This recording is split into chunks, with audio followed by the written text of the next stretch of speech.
ఇది ఆది శంకరాచార్య 1237వ జయంతి సందర్భంగా తిరిగి అమరావతి పునఃప్రారంభం కావటం చాలా ఆనందాన్ని కలగజేస్తుంది. మనందరం 5 కోట్ల మంది ప్రజలకి సంబంధించి ఇది ఒక హబ్, ఇది సెంటర్, నర్వ్ సెంటర్. ఇది అంటే మనందరికీ సంబంధించిన ఇల్లు. ఇది మనందరం ఎవరిని అడుగుతున్నామంటే, ఒక ప్రధానమంత్రి గారు పూర్వం సన్యాసాశ్రమంలో ఉన్నప్పుడు ఆయనకి అనికేత్ అనే పేరు పెట్టారు. అనికేత్ అంటే అర్థం పరమశివుడు, ఇల్లు లేనివాడని.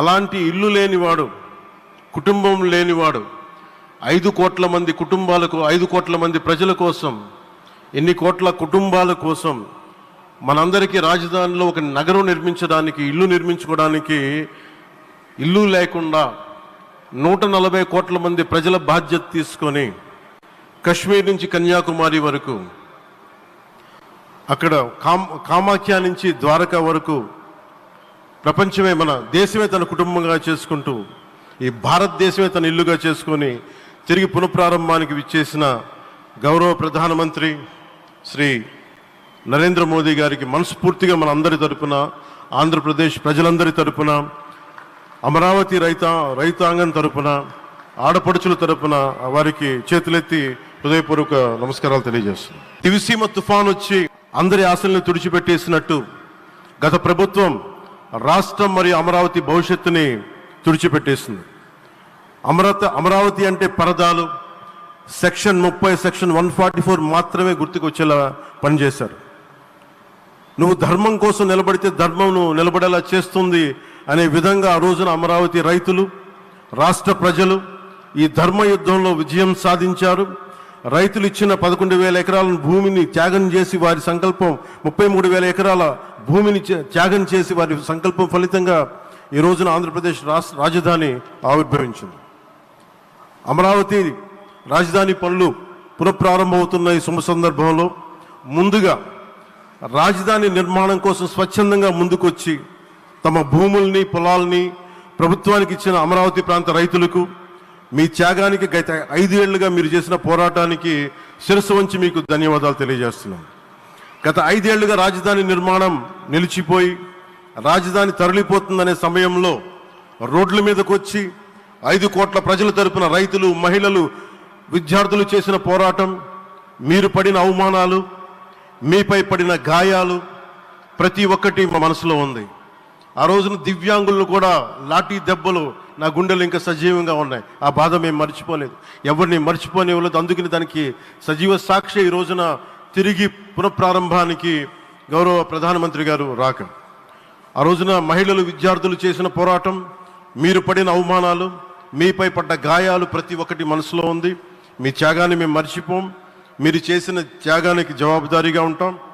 బాధ్యతగా అమరావతి నిర్మాణం జరిగేలా సాయశక్తుల ఈ కూటమి ప్రభుత్వం కృషి చేస్తుంది. అమరావతి రైతుల త్యాగాలను హృదయపూర్వకంగా స్మరించుకుంటూ వారి ప్రతినిధులుగా ఇక్కడకు విచ్చేసిన రైతులకి నా ప్రత్యేక నమస్కారం. ఈ పోరాటంలో వారికి ప్రతినిధులుగా సన్మానం అందుకుంటున్న మహిళా రైతులు పాత్ర, ప్రత్యేకించి అమరావతి మహిళా రైతుల పాత్ర చాలా అభినందనీయం. మీరు ఎంత నలిగారు, మీరు ఎంత రోడ్ల మీదకి వచ్చారు. మగవాళ్ళు ఆపేస్తే ఆడపడుచులు బయటకు వచ్చి తిరిగి పౌరుషం చూపించారు, ఆంధ్ర పౌరుషాన్ని చూపించారు. మీరికి నా ప్రత్యేక అభినందన. వాళ్ళు చూపిన సాహసం, సహనం అందరికీ ప్రేరణగా నిలుస్తాయి. వేదిక మీద ఉన్న నా మంత్రివర్గ సహచరులకి, గౌరవ ప్రధానమంత్రి శ్రీ నరేంద్ర మోదీ గారికి, విజనరీ అయిన గౌరవ ముఖ్యమంత్రి శ్రీ నారా చంద్రబాబు నాయుడు గారికి, సోదరులు లోకేష్ గారికి, గవర్నర్ గారికి ప్రత్యేకించి నా హృదయపూర్వక నమస్కారాలు, ధన్యవాదాలు తెలియజేస్తున్నాను. అలాగే ఇతర సహచరులకు, సభకు హాజరైన వారికి, రాష్ట్ర ప్రజలకు కూడా నమస్కారాలు తెలియజేస్తున్నాను. ఇక్కడ రైతులు భూమిని మాత్రమే ఇవ్వలేదు, రాష్ట్ర భవిష్యత్తును నిర్మించే ఆశలను, విశ్వాసాన్ని ఇచ్చారు. కానీ 5 సంవత్సరాల్లో గత ప్రభుత్వం ఆ త్యాగాన్ని అవమానించింది. 3 రాజధానులు, అస్తవ్యస్త విధానంతో ప్రజల విఘ్నతని, అమరావతిని అగౌరవపరిచింది. ఈరోజు ఈ వేదిక నుండి మేమందరం మీకు హామీ ఇస్తున్నాం, అమరావతి మళ్ళీ ఒక ప్రపంచ స్థాయి సర్వశ్రేష్ఠ రాజధానిగా ఆవిర్భవిస్తుంది. అమరావతి ఒక ఆర్కిటెక్చరల్ జోన్, ఒక కాంక్రీట్ జంగిల్గా మిగిలిపోకుండా జవాబుదారీతనం, న్యాయం, ప్రజాస్వామ్యానికి ప్రతీకగా నిలవాలని ఆకాంక్షిస్తున్నాం. కేంద్రంలో రాష్ట్రంలో స్థిరమైన ఎన్డీఏ ప్రభుత్వం ఏర్పడిన కారణంగా అభివృద్ధి కార్యక్రమాలు వేగంగా సాగుతున్నాయి. మేనిఫెస్టోలో ఇచ్చిన హామీలన్నీ దశల వారీగా బాధ్యతాయుతంగా అమలు చేస్తున్నాం. కేవలం మ్యాచింగ్ గ్రాంట్స్ ఇవ్వని కారణంగా గత ప్రభుత్వం రాష్ట్రం కేంద్రం నుంచి పొందాల్సిన వేల కోట్లు నష్టపోయింది. కానీ ఈ ప్రభుత్వం కోఆపరేటివ్ ఫెడరలిజం స్ఫూర్తితోటి పరస్పర సహకారంతో పనిచేస్తున్నాం. రాష్ట్రంలో రహదారులు, రైల్వే, పారిశ్రామిక రక్షణకు సంబంధించి ఈ రోజున మన అమరావతి కాకుండా రాష్ట్రంలో రహదారులు, రైల్వే, పారిశ్రామిక రక్షణకు సంబంధించి ఈ రోజున 1,07,00,000 కోట్ల విలువైన అభివృద్ధి పనులకి ప్రధాని గారు శంకుస్థాపనలు, ప్రారంభోత్సవాలు చేస్తున్నారు. రాయలసీమలో గుంతకల్ రైల్వే, గోరంట్ల హైవే లాంటి వివిధ కార్యక్రమాలకు, ఉత్తరాంధ్రలో పిఎం ఏక్తా మాల్ లాంటి వివిధ పనులకు ఈరోజు శంకుస్థాపన, ప్రారంభోత్సవం చేస్తున్న ప్రధానమంత్రి గారికి నా హృదయపూర్వక కృతజ్ఞతలు. నేను అవనిగడ్డ ఎన్నికల ప్రచారంలో హామీ ఇచ్చిన దానికి అనుగుణంగా మనందరి ఆశలు మనకి ఆశించిన విధంగా నాగాయలంకలో మిస్సైల్ టెస్ట్ రేంజ్కి ప్రధానమంత్రి గారు ఈ రోజున శంకుస్థాపన జరగడం నాకు చాలా సంతోషంగా ఉంది. Now with honourable prime minister Shri Modiji and honourable CM Shri Chandrababu Naidu గారు, and together again Amravati will surely become a world class capital, a 360-degree growth engine for all of Andhra Pradesh. Our youth will no longer have to leave for Bangalore, Chennai or Hyderabad. Soon Andhra Pradesh will create jobs for our people and attract talent from across the nation and the world. దీనికి అమరావతికి ప్రత్యేకించి ఒక వ్యక్తిని మనం స్మరించుకోవాలి. రాళ్లల్లో, రప్పల్లో ఒక మహానగరాన్ని చూసిన వ్యక్తి, ఒక 20 సంవత్సరాలు ముందుకెళ్ళి చూసిన వ్యక్తి. అలాంటి నాయకులు మనందరం కోరుకున్నట్టుగా ఆయన వెనంటే ఆయన ఉండాలి, ముఖ్యమంత్రిగా ఉండాలి అని మేము ఆశించిన విధంగా ఆయన ముఖ్యమంత్రి అయ్యారు.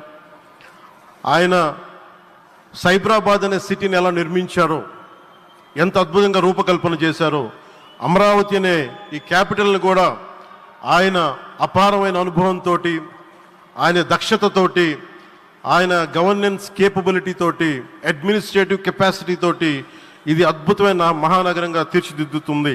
ఇది ఆంధ్రప్రదేశ్కే కాదు భారతదేశానికి తలమానికంగా అవుతుందని మనస్ఫూర్తిగా నేను ఆశిస్తున్నాను. అలాగే ప్రత్యేకించి ఈ రోజున మనం ప్రధానమంత్రి గారిని చాలా లోతుగా మనం అర్థం చేసుకోవాలి. ఈ రోజున కశ్మీర్లో దాదాపు 28 మందిని చంపేశారు. అలాంటి క్లిష్ట సమయంలో రాష్ట్రం, దేశం మొత్తం యుద్ధం వైపు వెళ్తున్న సమయంలో, అలాంటి కీలక సమయంలో ప్రధానమంత్రి గారు ఇక్కడికి వచ్చి లోపలంతా బరువు, గుండెల్లో బరువు పెట్టుకొని వేదన ఉండి కూడా అమరావతి రైతులు చేసిన త్యాగాలను మర్చిపోకూడదని చెప్పి ఇంత ఇబ్బందుల్లో కూడా ఆయనకు వచ్చినందుకు మనస్ఫూర్తిగా ఒక్కసారి మనందరం ప్రధానమంత్రి గారికి గౌరవ సూచకంగా మనందరం కృతజ్ఞతలు తెలియజేయాలి. The Pahalgam terrorist attack has been one of the darkest days for the entire country. Even the blood was spilled in Kashmir. The blood spilled in Kashmir, it created tremors in the entire nation. And we had seen it personally, witnessed personally, the pain of the victims.